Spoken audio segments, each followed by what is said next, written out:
বন্ধুরা, কিছুই বানাতে ইচ্ছে যাচ্ছে না, তাহলে বানিয়ে ফেলুন এই একেবারে তেল ছাড়া হেলদি রেসিপিটি।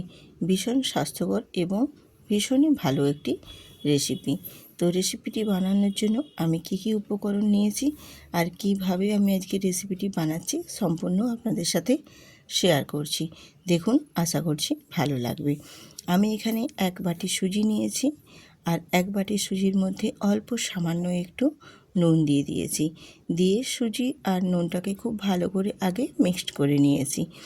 এরপর আমি এখানে 1 কাপ পরিমাণে দুধ নেব, আর এই দুধও প্রথমে আমি হাফ দেব, তারপর বাকি হাফটা পরে লাগলে দেব। তো প্রথমে একেবারে পুরো দুধটা দিতে যাবেন না, একটু একটু করে দিয়ে মাখিয়ে নিতে হবে, তাহলে বোঝা যাবে দুধের পরিমাণটা কতটা লাগছে। তো আমি প্রথমে হাফটা দিয়েছিলাম, এরপর বাকি হাফটাও দিয়ে দিলাম, কারণ এখানে আমার 1 বাটি সুজির জন্য এখানে 1 কাপ দুধ লেগেছে। দিয়ে ভালো করে আমি সুজিটা দুধের সাথে মিশিয়ে নেব। খুব ভালো মতো মিশিয়ে মিক্সড করে নিয়ে আমি তারপর দেখিয়ে দিচ্ছি তোমাদের সুজির থিকনেসটা ঠিক এই রকমভাবে রাখতে হবে, তাহলে সুজিটা ফুলবে যখন এই দুধের ঘনত্বটা মানে দুধের পরিমাপটা তখন কিন্তু একেবারে টেনে নেবে। আর এখানে আমি দিলাম 1 চামচ আর হাফ চামচ চিনি। তো চিনিটা সুজির সাথে আর দুধের সাথে খুব ভালো করে আবারও মিশিয়ে দেব। মিশিয়ে দিয়ে তাহলে চিনিটা যখন গুলে যাবে তখন সুজির সাথে খুব ভালো মতো সেট হয়ে যাবে। আর এই মানে একটু ঘন করেই আমি দেখো সুজিটা একটু মাখো মাখো করেই রেখেছি, তার কারণ চিনিটা গলবে, গলে গিয়ে সুজির সাথে সুজিটাও যখন ফুলবে দুটোই একসাথে কিন্তু মিশে একটা সুন্দর থিননেস ব্যাটারের নিয়ে আসবে। এইভাবে আমি এবারে ঢাকা দিয়ে কিছুক্ষণ রেখে দেব, যাতে সুজিটাও ফুলে ওঠে আর চিনিটাও গলে যায়। এরপর চলে এলাম গ্যাসেতে, আর গ্যাসটাও অন করে দিয়ে একটা কড়াই বসিয়ে দিয়েছি।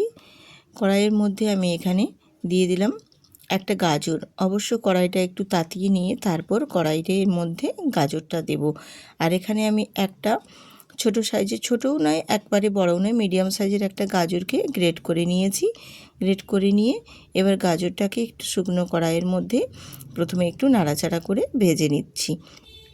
এইভাবে ভেজে নিলে গাজরের যে একটা মানে কাঁচা গন্ধ থাকে সেটাও চলে যাবে, আর গাজরটাও বেশ একটু শুকনো শুকনো করে ভাজা হয়ে যাবে। এরপর এই গাজরের মধ্যে আমি চিনি দিয়ে দিলাম 2 চামচ পরিমাপে। চিনিটা দিয়ে গাজরের সাথে নাড়াচাড়া করে চিনিটাকে একটু গুলিয়ে নেব। আর চিনিটা যখন গুলে আসবে তখন গাজরের সাথে খুব ভালো করে মিশে গিয়ে গাজরের থেকেও সামান্য অল্প একটু জল বেরিয়ে আসবে। যে চিনি আর গাজরের জল মানে যে জলটা বেরাবে আর চিনিটা যে গুলে যাবে দুটোরই এর থেকে একটু জল জল ভাব হবে। ওই জল জল ভাবটাকে একটু নেড়ে চেড়ে শুকনো শুকনো করে নেব। তো তার মাঝে আমি এখানে কিছু আরও উপকরণ অ্যাড করব, সেটাও তোমাদের দেখিয়ে দেব। তো দেখো চিনিটা গলে গিয়ে কিন্তু অনেকটা রসালো রসালো ভাব হয়ে গেছে। ঠিক এই পর্যায়ে এখানে আমি কাজু আর কিশমিশ কুচনো অ্যাড করে দিলাম। এই গাজরের সাথে এই কিশমিশ আর কাজুটা দিলে খেতে ভীষণ ভালো লাগে। তো আমি এটা কিন্তু পুর হিসেবে ব্যবহার করছি। আমি রূপা ব্লগস উইথ রূপা চ্যানেলে আপনাদের সবাইকে স্বাগত জানাই। আজকে একটা ভীষণ সুন্দর হেলদি রেসিপি আপনাদের মাঝে শেয়ার করছি। রেসিপিটি ভীষণ ভালো, দেখুন, আশা করছি আপনাদেরও ভালো লাগবে। আর যদি ভালো লেগে থাকে তাহলে অবশ্যই কিন্তু চ্যানেলটিতে সাবস্ক্রাইব করে বেল আইকনটি প্রেস করে দেবেন, যাতে আরও পরবর্তীকালে নিত্য নতুন রেসিপি দেওয়া মাত্রই পৌঁছে যায় আপনাদের মাঝে। আর যদি অতি ভালো লেগে থাকে তাহলে কিন্তু বন্ধুদের সাথে শেয়ার করে সুন্দর করে একটা কমেন্ট করে দেবেন। আমি দেখো যে রসালো ভাবটা ছিল সেটাকে কিন্তু নাড়াচাড়া করে করে শুকনো শুকনো করে দেখো একটু ড্রাই ড্রাই করে নিয়েছি। করে নিয়ে এবারে আমি পুরটাকে তুলে নিচ্ছি।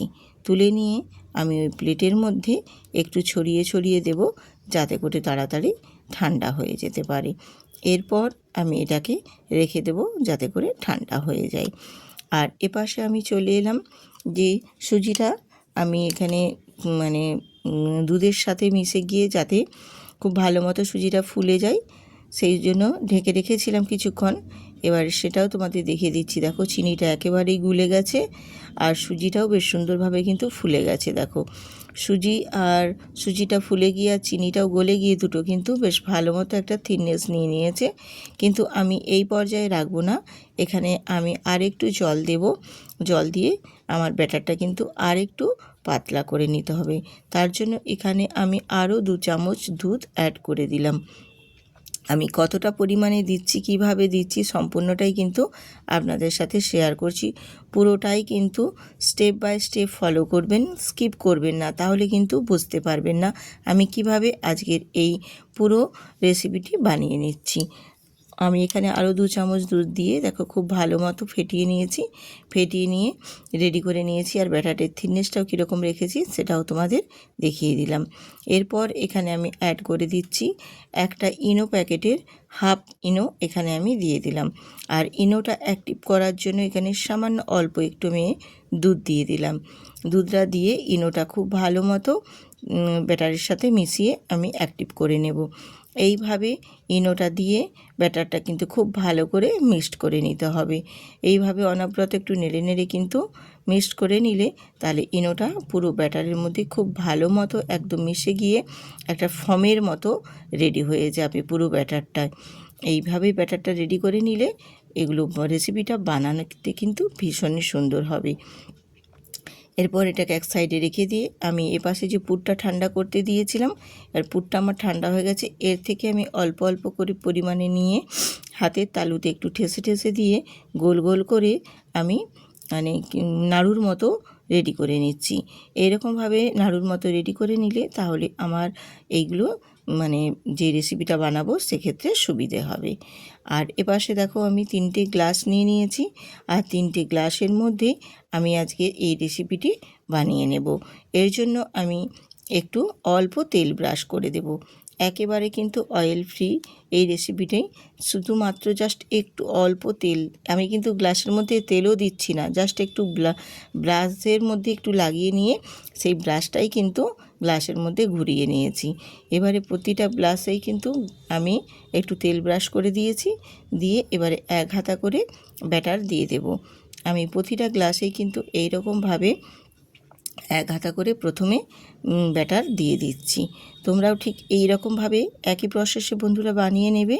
ভীষণ সুন্দর একদম পারফেক্টভাবে কিন্তু রেডি হবে। আমি ব্যাটারটা দিয়ে দিয়েছি। দিয়ে এবারে ওই যে নাড়ুর মতো গাজরের পুরটা রেডি করেছিলাম, সেই নাড়ুগুলো যে বানিয়ে রেডি করেছি একটা একটা করে নাড়ু আমি দিয়ে দেব এখানে। দিয়ে ওপর থেকে আমি আবারও এক হাতা করে ব্যাটার দিয়ে দেব। এই রকমভাবে আমি প্রতিটা গ্লাসের মধ্যেই এরকমভাবে ব্যাটারটা দিয়ে দেব। আর এই রেসিপিটি বানানোর ক্ষেত্রে যদি এইরকম ছোট ছোট গ্লাস থাকে সেক্ষেত্রেও বানিয়ে নিতে পারো।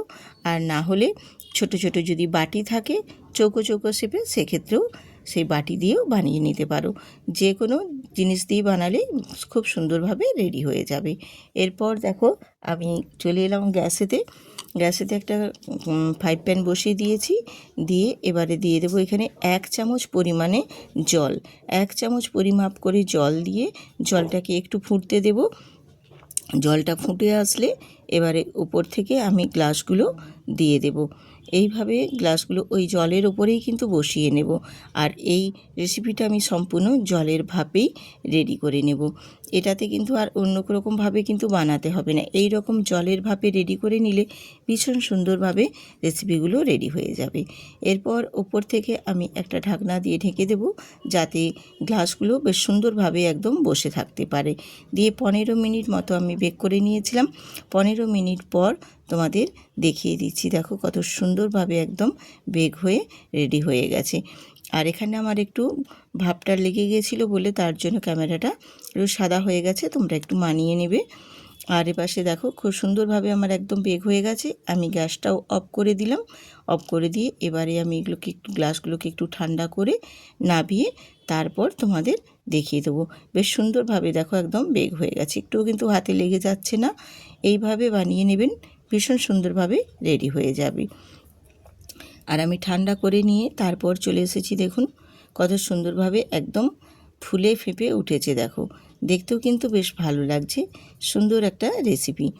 এইভাবে বানিয়ে নিলে খেতে কিন্তু বেশ ভালো লাগে, আর ছোটো বড় সবাই কিন্তু ভীষণ পছন্দ করবে।